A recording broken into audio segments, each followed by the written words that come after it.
the voting is over, and I hope that you voted wisely. So in a few hours, we'll be seeing votes starting to stream in from different parts of the country.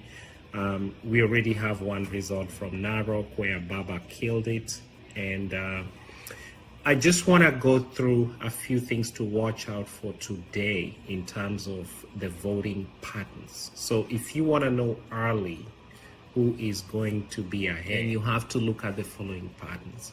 Now, the Ruto road to the presidency, the cornerstone, the foundation of Ruto's road to the presidency has for a long time been central Kenya. Now, what Ruto has to get in central Kenya, if you start hearing numbers like 90% or stuff like that, then just know Ruto is doing very well in central Kenya, and that's gelling very well with his road to the presidency.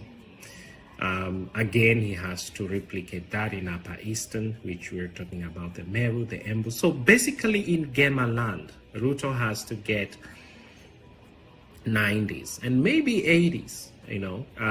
Now, what do we know so far? That the turnout in central Kenya was low, probably at most 60%. Again, Ruto's road to the presidency, he has to do better than Uhuru in the non-Jubilee strongholds. So when I say non-Jubilee strongholds, I mean outside Central and Rift Valley. I mean outside Central and Upper Rift Valley.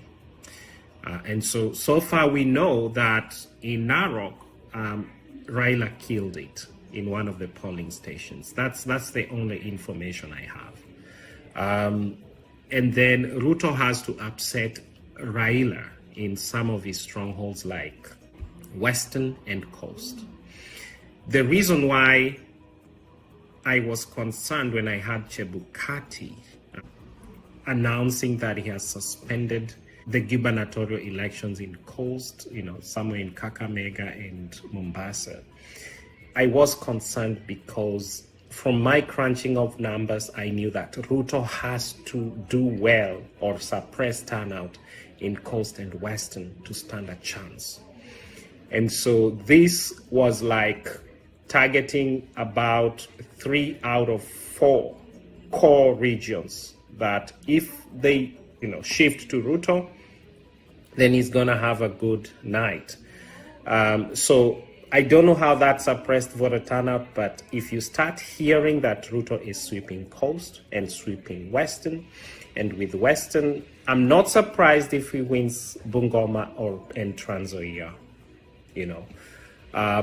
But it will be concerning if you hear him sweeping Kakamega and Vihiga. So let's watch out for that. And for Raila, he has to maintain his old strongholds. And then we have to see him doing 30s and 40s in central Kenya. And then he has to do, you know, also 30% in Upper Eastern. So if you're hearing 40s and 50s in Upper Eastern, then Raila is gonna have a very good night, an unprecedented good night. And then a low voter turnout in central Kenya, that is checking very well. So Raila needs those things to happen for him to romp home to victory. So folks, I'll be bringing these small videos as they come in, as the results come in, and that's going to be the framework around which we are going to start projecting as to who is gonna be the fifth, okay?